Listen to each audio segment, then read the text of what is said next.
Yesterday, you said I'm not a man. I'm here to tell you no way. When did you start doing music? I started very young, playing like traditional instruments in school, and obviously even church. It's a usual thing, like with a lot of musicians.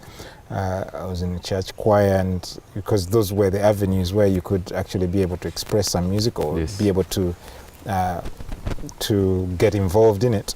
There were always like great musicians there, like great singers who knew a lot about harmony, who knew a lot about like structures of songs and how to rehearse a song, how to learn a song in a quick fashion.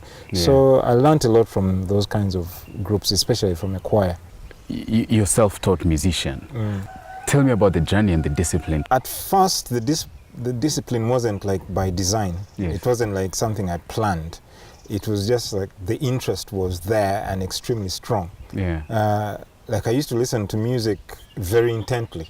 Like I didn't like, for example, anyone to make any noise. It's like anyone to interrupt me if I'm listening. Because you're listening. Intensively. And I didn't realize that this was something that other people didn't do. I was not really interested in the words and that kind of thing. It has never been my thing. I'm not poetic. But I was interested in the sounds. Like, and I wanted to know, for example, especially something like bass, that sound is going to what is that? And then I would follow the line and try to sing it back. And then suddenly when you're hearing that, you hear something else in the line. And you're like, what is that?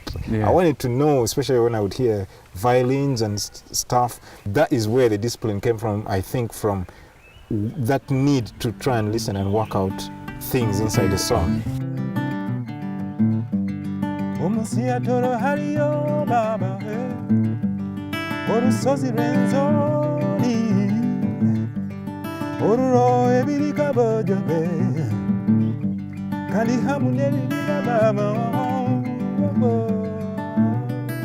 Now you're a musician who plays very many instruments, but how did you choose the genre of the music now you wanted to play? You know, you can't escape from who you are unless you're very pretentious, you know. So I can't help having African influences in there.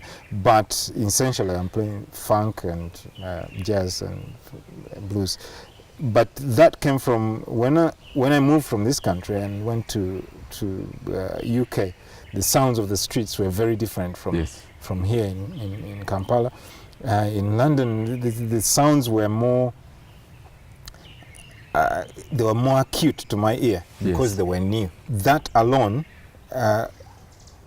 called me towards certain types of genres, if you like. I would go to jam sessions, and I was playing very Elton John-like, you know, very what I would call maybe rock piano, or like which is kind of rock or country-ish even. And guys were always playing like blues, and this was a very different sound from what I was used to. And then I was like, I need to learn the blues, and so people were directing me to the kind of artists I need to listen to, and I got very interested in James Brown's music a lot, which led me to people like Prince and a bit of Michael Jackson and Sly and the Family Stone, who were all doing like funk and soul and you know. How do you express Africa through your music?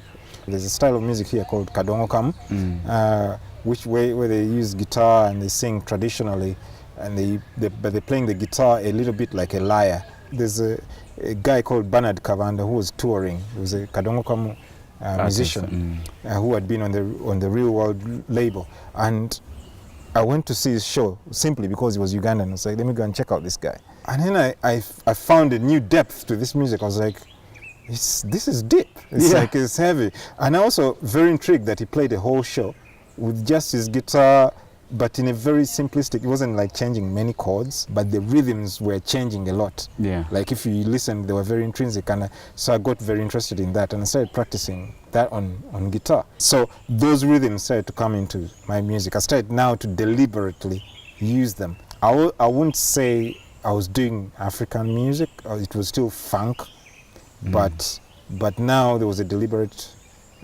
choice to have certain rhythms.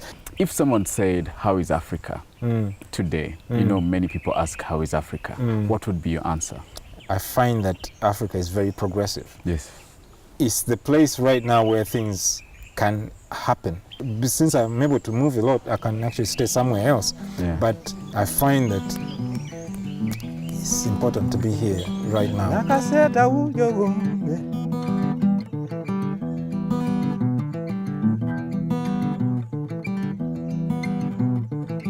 Jaja yangaba uitanga ye kanulaba